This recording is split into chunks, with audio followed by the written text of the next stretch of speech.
Hi students, आज हम क्या करेंगे? आज हम करेंगे एक्सोथर्मिक रिएक्शंस और एंडोथर्मिक रिएक्शन हम किसे बोलते हैं उसके बारे में हम आज थोड़ा सा पढ़ेंगे। सबसे पहले तो हम देखते हैं, इसके नाम में ही बहुत कुछ है। जहां भी थर्मल, थर्मिक कुछ ऐसा वर्ड आ जाए, इसका मतलब वो किससे रिलेटेड है? हीट से। ठीक है, इससे रिलेटेड है हीट से। थर्मल, थर्मिक कुछ भी, अगेन हीट। क्लियर? एक्सो, एक्सो का मतलब क्या होता है? हीट को रिलीज करना। एक्सो का मतलब होता है रिलीज करना। एंडो का मतलब क्या होता है? एब्जॉर्ब करना। लो जी, हमने तो नाम से ही डेफिनेशन बना ली। इट मीन्स अगर हम इसके नाम से ही देखें, एक्सोथर्मिक रिएक्शन कौन सी रिएक्शन होती है? एक्सोथर्मिक रिएक्शन मीन्स वो रिएक्शन जो हीट रिलीज करती है। ठीक है, जो हीट रिलीज करेगी कहां पे? सराउंडिंग में। हमारे पास ना दो वर्ड्स होते हैं, सिस्टम प्लस सराउंडिंग। ठीक है, क्या क्या बोला मैंने? System and surrounding.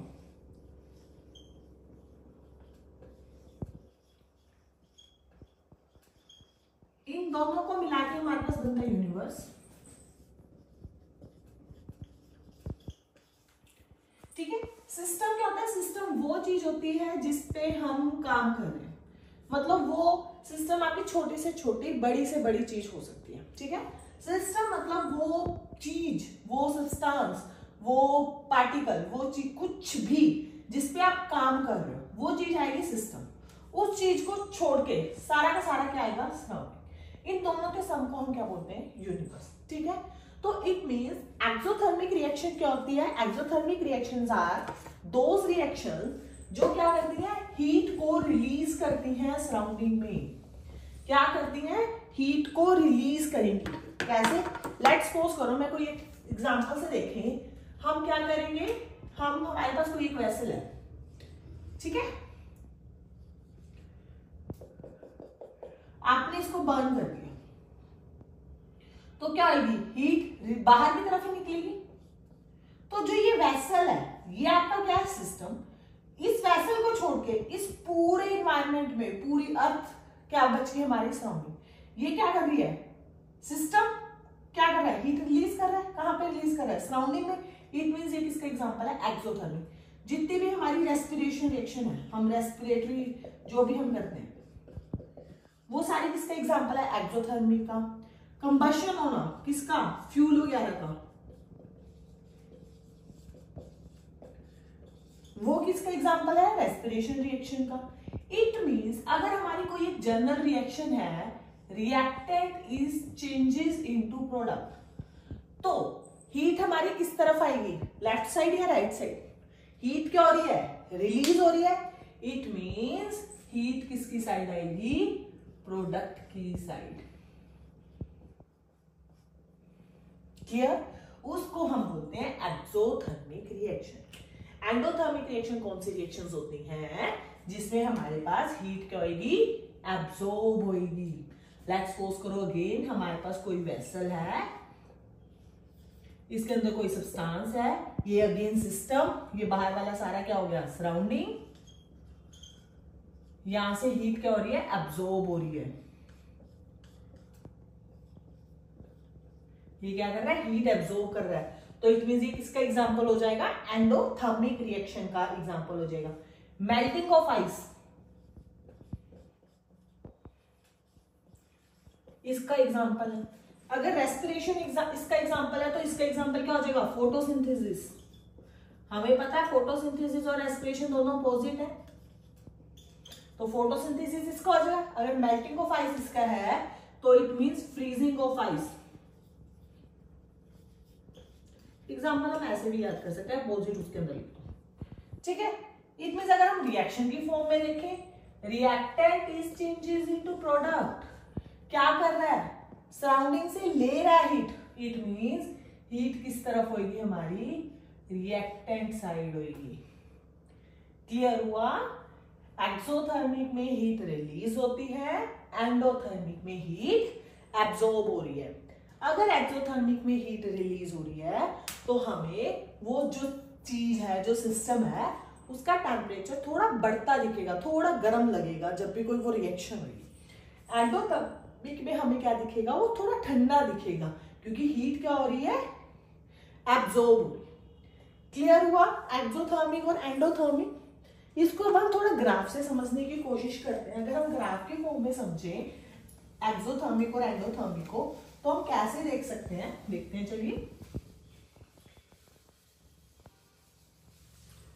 इसके लिए हमें पता है कोई भी रिएक्शन को होने के लिए एक मिनिमम अमाउंट ऑफ एनर्जी चाहिए होती है। ऐसा नहीं है कि रिएक्टेंट हर एक रिएक्टेंट प्रोडक्ट में चेंज हो जाएगा। All reactants are not changes into product. सिर्फ वही रिएक्टेंट प्रोडक्ट में चेंज हो सकते हैं जिनके पास मिनिमम अमाउंट ऑफ एनर्जी है। इसको हम डेली लाइफ एग्जांपल से पढ़ते हैं। अगर लेट्स सपोज करो हमारे पास 100 नंबर का कोई पेपर है, ठीक है, हम मिनिमम क्या बोलते हैं, मिनिमम 33 वाला पास होगा, ठीक है। इट मींस जिस स्टूडेंट से के 0 से लेके 32 तक के बीच बीच नंबर है, चाहे 0 है, चाहे 1 है, चाहे 32 है, वो सबके सब किस कैटेगरी में आएंगे, फेल कैटेगरी में आएंगे, ठीक है। 33 से लेके ऊपर तक सब किस कैटेगरी में आएंगे, पास में आएंगे। वो अलग केस है कि जिस बच्चे की 99 है वो टॉपर आ जाएगा, या 100 है वो टॉपर आ जाएगा, बाकी पास एवरेज में आ जाएंगे। पर 32 तक तो सब फेल है। हमें कोई मतलब नहीं कि उसके 32 थे या 31, फेल तो 32 वाला भी है, 31 वाला भी है। इट मींस स्टूडेंट को पास होने के लिए मिनिमम कितने नंबर चाहिए, 33। तो उन स्टूडेंट के लिए ये किसकी तरह काम करेगा, एक्टिवेशन की तरह काम करेगा। ऐसे ही रिएक्टेंट को प्रोडक्ट में चेंज होने के लिए एक मिनिमम अमाउंट ऑफ एनर्जी चाहिए होती है। उस मिनिमम अमाउंट ऑफ एनर्जी को आप क्या बोलते हो, activation energy.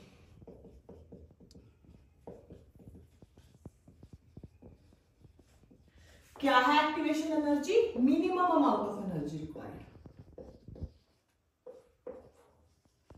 Minimum amount of energy required.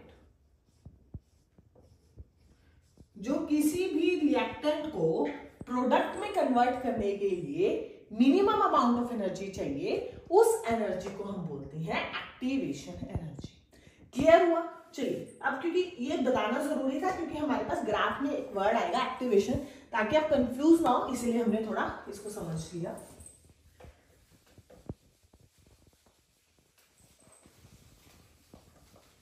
चलिए ग्राफ से समझने की कोशिश करते हैं। हमारे पास दो तरह के ग्राफ है।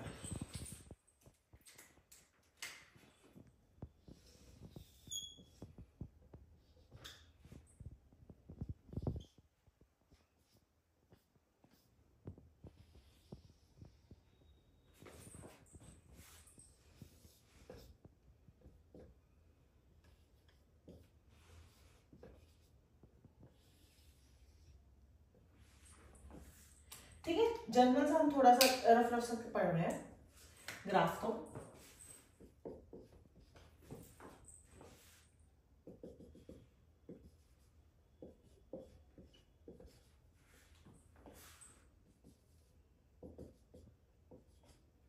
ठीक है, अगर आप इन दोनों में डिफरेंस देखोगे, दोनों में क्या है, एक केस में हमारे पास रिएक्टेंट ऊपर है, प्रोडक्ट नीचे है, दूसरे केस में रिएक्टेंट नीचे है, प्रोडक्ट ऊपर है। ठीक है, हमने एक्सोथर्मिक में क्या बोला था कि हीट रिलीज होगी। इट मींस जो रिएक्टेंट की एनर्जी होगी वो क्या होगी, प्रोडक्ट प्लस हीट के बराबर होगी, यही पढ़ा था। इट मींस इन दोनों में अगर हम ग्राफ में नोटिस करें, अगर रिएक्टेंट की एनर्जी इतनी है तो प्रोडक्ट की कितनी होगी, प्रोडक्ट प्लस हीट, यानी दिस प्लस दिस, यही रिएक्टेंट बन रहा है। तो ये वाला ग्राफ किसको रिप्रेजेंट कर रहा है, एक्सोथर्मिक को रिप्रेजेंट कर रहा है, क्योंकि इसमें क्या हो रही है, रिएक्टेंट की एनर्जी ज्यादा है, प्रोडक्ट की एनर्जी कम है। जब रिएक्शन हो रही है तो ये क्या कर रहा है, हीट को रिलीज कर रहा है। क्लियर हुआ। ये क्या है, मिनिमम अमाउंट ऑफ एनर्जी है, उसी के बाद रिएक्टेंट प्रोडक्ट में कन्वर्ट हो रहा है। तो इट मींस ये कौन सी एनर्जी है हमारी, एक्टिवेशन एनर्जी, जो हम अभी पढ़ के आए थे। इसी तरह से कोई रिएक्टेंट था, ये उसकी minimum amount of energy again, जिसको हम एक्टिवेशन एनर्जी बोलेंगे। इस रिएक्टेंट ने कुछ एनर्जी को क्या किया, एब्जॉर्ब किया, और वो किस में कन्वर्ट हो गया, प्रोडक्ट में। रिएक्टेंट ने कुछ एनर्जी हीट को एब्जॉर्ब किया, वो किस में कन्वर्ट हो गया, प्रोडक्ट में। इट मींस जब ये किसका ग्राफ हो गया, एंडोथर्मी का ग्राफ हो गया। क्लियर हुआ।